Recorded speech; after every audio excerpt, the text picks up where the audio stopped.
Howdy, guys. Welcome to the big woods of northern Wisconsin. Thousands of acres of just vast public land. Not many hunters up here anymore, I'll be honest with you. Years ago, when they implemented the ban on baiting, it seemed like a lot of hunters just left the area. So basically, it's going to be if you choose to challenge yourself to one of the big bucks up here, I'm going to tell you it's just you against a deer. There's no houses in the background, there's no parking lots. It's just you against them. All the woods available just for you. The thing is, you might want to get to know what this deer is like. What I'm getting at is you compare him to a deer in the agricultural area. You can't believe what this deer goes through to survive in 1 year. I'll be honest with you. I'll give you an example.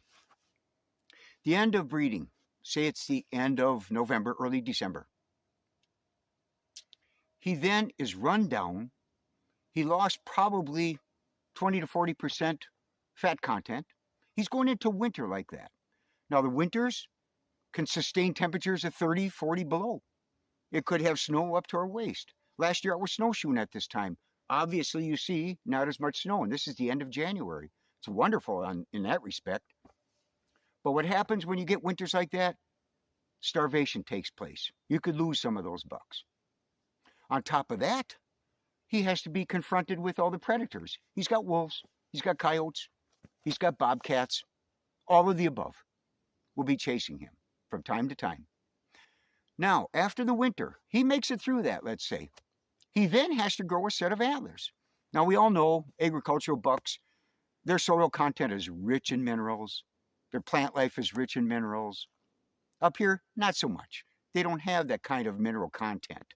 So naturally, down south, they are going to grow those enormous antlers. Up here, beautiful racks, but it takes quite a while to get to that point. Now, I'll be honest with you, what he does to create those antlers is incredible. If he don't have the mineral content, think of this. He literally has to borrow calcium from his rib cage, his sternum area, and transfer that up into his antlers during the growth period. Now, by the end of August, when his antlers are done growing, that poor guy, he has a skeletal system that can literally become brittle from taking all of those calcium, all the minerals from his area. It's almost like a human with osteoporosis, if that's an example. Then on top of that, it's the end of August, he has only a couple weeks to regain all of his strength, because what happens then? They shed their velvet, and what happens? They start fighting with each other all over again, and the cycle begins all over again. That's what that deer goes through in 1 year. My point behind this is you better respect that animal for what he goes through.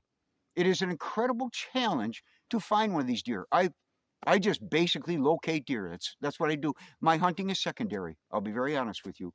I spend 12 months out of the year scouting for these big bucks up here. It's so much fun. It always has been my whole life. It becomes a passion with you because you have all of this land just to try to locate one of these bucks.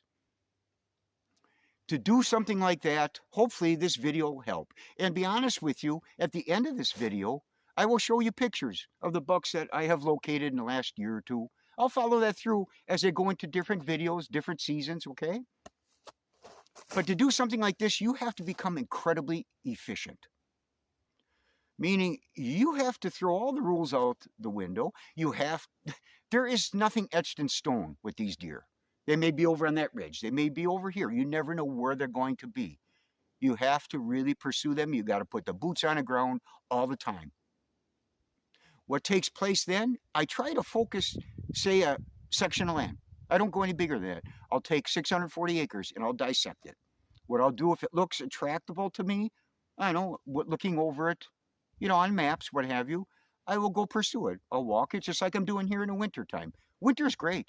It gives you a rough idea. You look at the landscape, you look at the habitat, and you look and see if there's any sign of bucks from last year. And if not, well, then you won't come back there in the spring. But if it does look like something you want to pursue, you'll come back in the spring. It saves you that little time. What I'm getting at, guys, you got to get the edge on it. You can't just wander around in the middle of this woods. You're going to look like a lost puppy.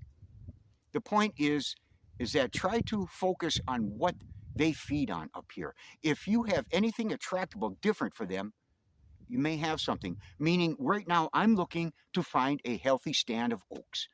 Oaks produce acorns, okay? And they will travel hundreds and hundreds of acres to get at those acorns. If you have something on wherever you're pursuing up in the northern Wisconsin, it's something to look for, and you got to walk it to find it. Because when you look on a map, what do you see? Deciduous trees. And what most of it is open maples. Large, hundreds and hundreds of acres of open maple stand. And be honest with you, they don't do anything for you. You have to look at the point of this. If you can find an oak stand, on top of that, if you can follow the loggers, I'd be honest with you, I do. I look for clear cuts or cut over areas. I like selective cuts because they leave the fruit trees, meaning the oaks, cherry, whatever it may be, gives you a little more advantage in the habitat, a little more diverse environment, or I could say ecosystem, I should say, the way it is with just a selective versus a clear cut. Now you take, for an example, what that does. You take maples like what's behind me here. You open this up, a logger comes and cuts this down. What happens? Instant sunlight comes in, right? Because these guys, what are they good for? They have a heavy canopy, they have no sunlight, and they have no understory. But as soon as you open that up, bang, sun comes in, rich, lush vegetation. On top of that, what do you have? Then you have your woody browse, your blackberry bushes, your raspberry bushes, your blueberry bushes. Your stem count improves 100-fold at that point. Now to put the frosting on a cake, you take these stumps that they cut down. When they cut the trees, you have maple stumps. You may have some oaks if they took it out. What do those stumps produce? Shoots all the way around those stumps. They get up about 2-3 feet, and boy, they're just feeding on them. Actually, the process of those stumps, it actually has a term. It's called the coppice method. Little trivia for what it's worth. But they thrive on that. So you got all this type of habitat that you're improving instantly by opening up an area like this. So if you can find a cutover area like that, you put it together adjacent to a healthy oak stand, now you got something to work on instead of just wandering around. You have to focus on something like that to give you that edge. Once you do find this, then what you're going to do, and if it looks like there were deer in the area, you're going to obviously come back in the spring. And be honest with you, I'll have a video when I come back in the spring, I run crazy putting out licking branches. The scrape underneath, they take care of that in the fall. But my licking branches are everywhere because I gather inventory the fastest. I don't have time. The woods is so big, that gathers my inventory. And be honest with you, by the end of, say June, when the antlers are somewhat developed, it gives me an idea who's in the woods and who isn't. If I don't see anything that pleases me, I'll pick it up and move out of there and go somewhere else. But that's what you have to do. You have to become efficient in that respect. So what we're going to do, I'll be honest with you, we're going to walk around through this area.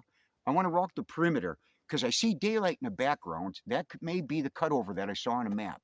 We're going to just see if this area has anything that may be attractable to me. Okay? Let's go take a walk. All right, guys, I'm on the south side of the area that I want to check over. And if you notice, now this is the end of January, and see, now that's showing me there's oaks in the area, right up there. So we're into something already. Look at how they're hitting this. So this area is attracting some deer. You can see that right now. Well, it didn't take, look at this, right there. Okay. Not overly aggressive, marking his territory. So that's telling me there's a buck coming from the south end here. He wants to approach this area, which is a very good sign. Age-wise, we don't know yet. You know, I've seen all this. Hold it, while we're talking, look at this. Look at this. Here's a bed right here. Oh, that's a great sign. Look at that bed. Now what that's telling me, that's confidence. That is confidence right there, guys. That's telling me that they're not worried about predators. Look at the view that they have, and they're feeding right here. In the winter, you got to remember, their metabolism, it slows down. They slow down tremendously, so they don't burn any calories. So at that point, you can see that they're just staying right by their food, and they're very content with it. excellent sign, because a lot of times this time of year, I'm already snowshoeing down into cedar swamps where these deer are migrating to. Right now, they're still staying in the ridges. Let's go take a look.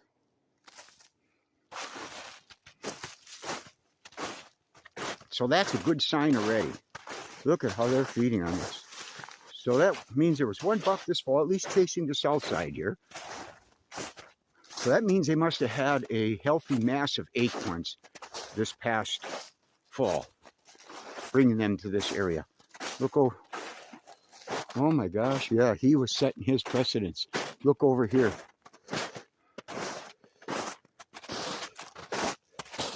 Sure enough, he was somewhat aggressive. Early stages.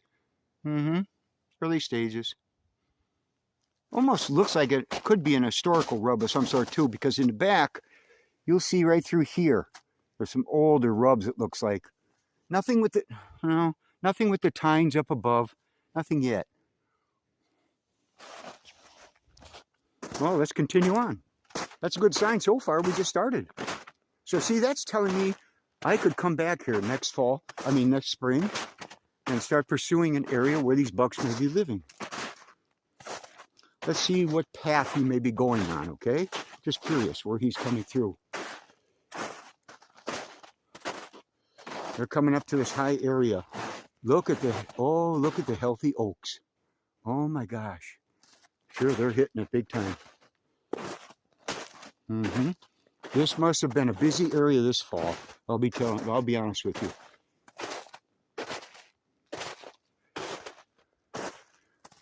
Look at this. Old historical rubs at one time. Oh, now that's showing me some depth right there. That's showing me something that we had at one time here. That's pretty good size.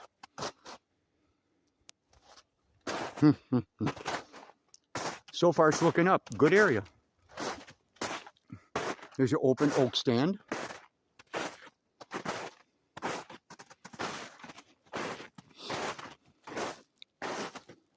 Boy, they must have had a healthy, massive acorns here. Holy criminy, look at this. Look at this, how they're pounding this yet. Oh, this is wonderful. Wonderful to see.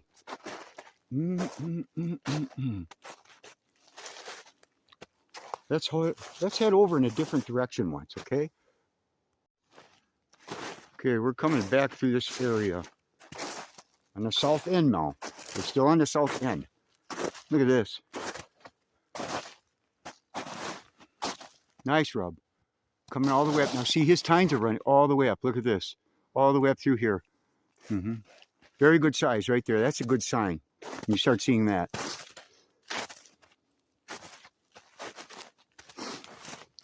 Now see, he's running the edge here. More or less an ambush spot for him. He's checking over the whole area. Watching what the does are doing. He's standing in the back to see if there's any bucks.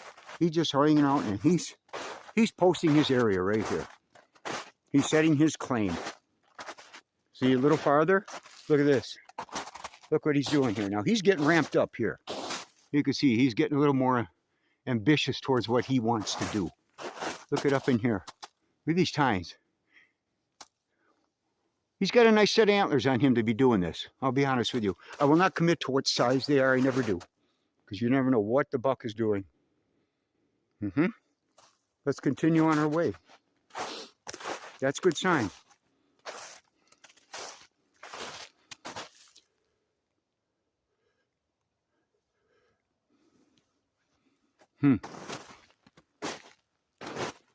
What else do we have in this area? He's pretty well watching that one particular spot for some reason.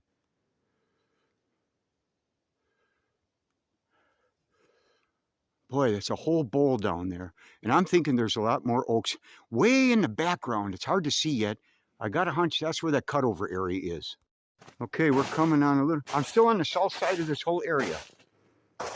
Now actually you get a better view. Open area. You can see that right here. But see, way in the background, it gets lighter. That could be my cutover area adjacent to these oaks. See what I'm saying? Now there again. That big oak right there, he's putting out a lot of acorns. Look at this here. They're still feeding on them. Incredible. Now see, generally, you know yourself, they're going to be coming back here next year to check what other oaks are developing acorns. Wow, they're just tearing it up.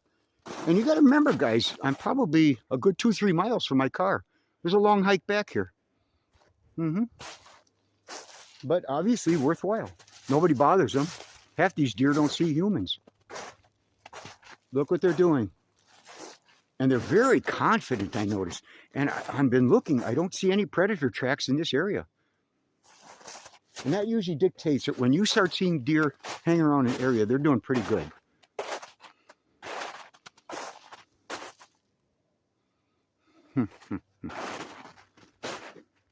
Going on, we're just walking this perimeter.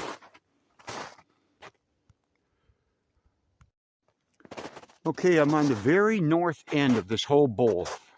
I just wanted to save time, so I come over here, walk around the other perimeter of that side. Now, we were way over on that south end where that buck activity took place. Now, on the north end,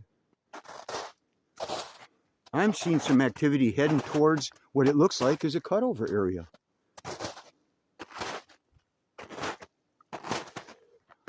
Now, look at here. South side had, the north side had some action too. Okay? Looks like older ones, but he's running all the way up. I like how he's ran. Come all the way up through here with his tines. I like that. He worked it over. You know, could it be a couple bucks in the area? Well, sure. He's on the north end here. And what he's doing probably, you can see it gets thicker and thicker and just runs into I don't know what. But at that point, come spring, yes, then you start hooking onto their trails and see where they're coming from. But now look at already these trails right here. See? Right here they were feeding, coming right in, just for a particular acorn, and the grass is underneath.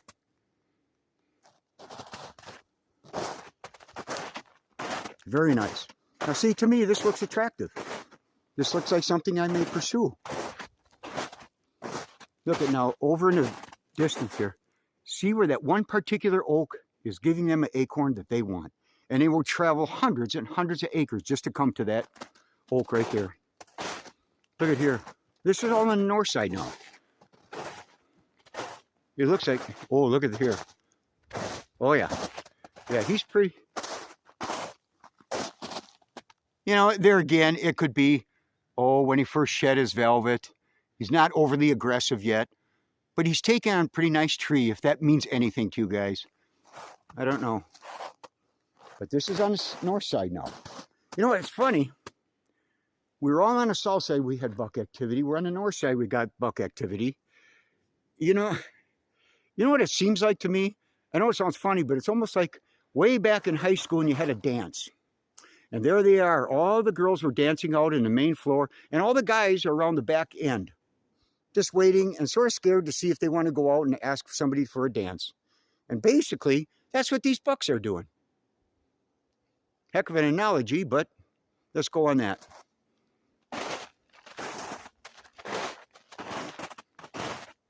Everybody sizing everybody up. All in this bowl. Look at this. And I do see something in the future. There, in the background, there is your cutover. This is just what I was talking about. Adjacent, see the oaks? Adjacent to the cutover. Look at that. That's perfect. Perfect, perfect, perfect. I like it. I like it a lot. Where they're coming from, I don't know. That's up to me to find out in the spring. Look it up on that hillside. They're even feeding up in there too. We're going to go over by that clear cut and see what we got cooking. Okay, we're about to enter the cutover. You can see where it is right here.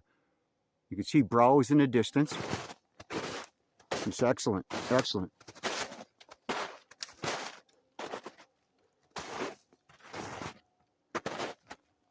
Already coming out here, still being able to feed on grass. Look at that.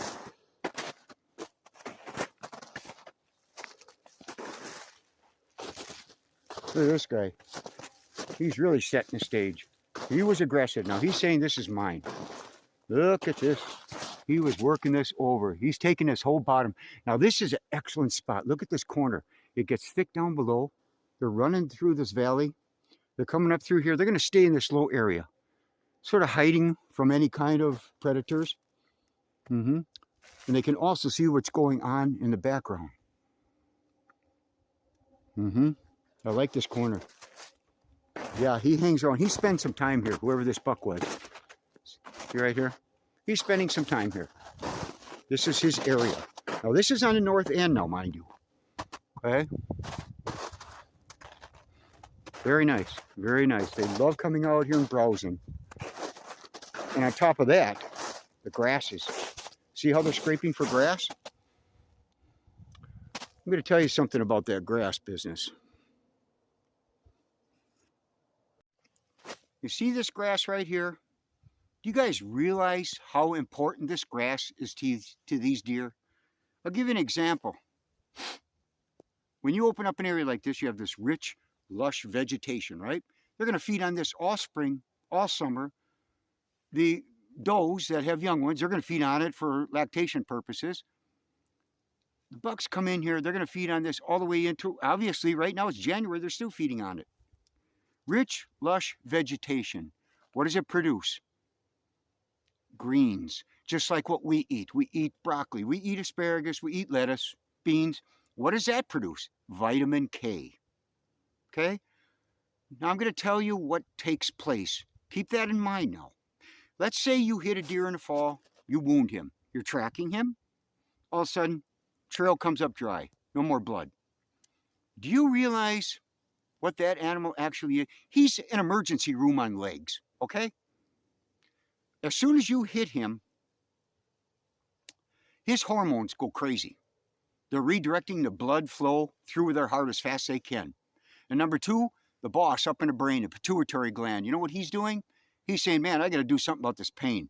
So he's sending endorphins. Endorphins are like a morphine-like pain reliever. So he's working on that. Then on top of that, he will then take a natural-based steroid. He will send that through his system to take care of the inflammation, to take care of the healing. He'll start healing with this process. So he's got those three things right off the bat going. He's got the steroids working on the inflammation and healing. He's got the endorphins working on the pain. He's got the blood flow coming through his heart. Now, that grass that he's been feeding on all year, rich, lush grass, vitamin K. And what does vitamin K do? Thickens your blood. So that animal going into the fall, he's got that nice, thick, rich blood. He's got that hole in him from you. He's starting to clot it up and seal it. That's what he's doing. Those four processes take place instantly. Then he goes and lays down, he licks his wound, and you walk by with your flashlight, never saw him. That's what takes place, guys. Just a little tidbit. Let's go take a walk again, okay? Now, we're going to leave the cutover area. We're going back up in the hills a little bit, and that ought to wind it down to where I think we should be. Now, see, this guy's rather aggressive on this north end. Now, see, he's probably coming all the way over in those backwoods. Now, there should be a lake and a cedar swamp, according to the map, maybe a half a mile away from here. So in the spring, I'll head in that area and see if I can follow his trails to where I can put up some mock scrapes, get an idea, okay? But boy, he's pretty aggressive. He's coming all the way up. I like this. Yeah, he's working himself all the way up. Yeah, nice, nice, nice, nice. Here's some nicks way up here already. Yeah, not bad. He might be worth pursuing, I'll be honest with you.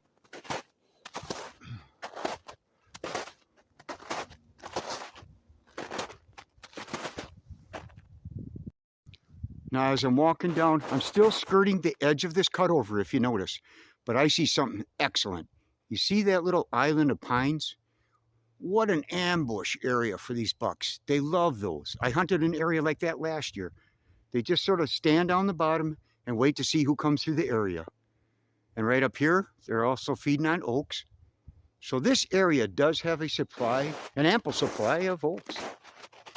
Excellent. What I'd probably do, I'll be honest with you, I would go down in this area right through there, and I'm going to put up a mock scrape this spring, just for inventory purposes. They may be coming through here all year. I don't know, but I just enjoy doing it. We'll put up a licking branch right through that bottom. You see what happens? Let's go take a look at it. Oh yeah, we're getting closer to it.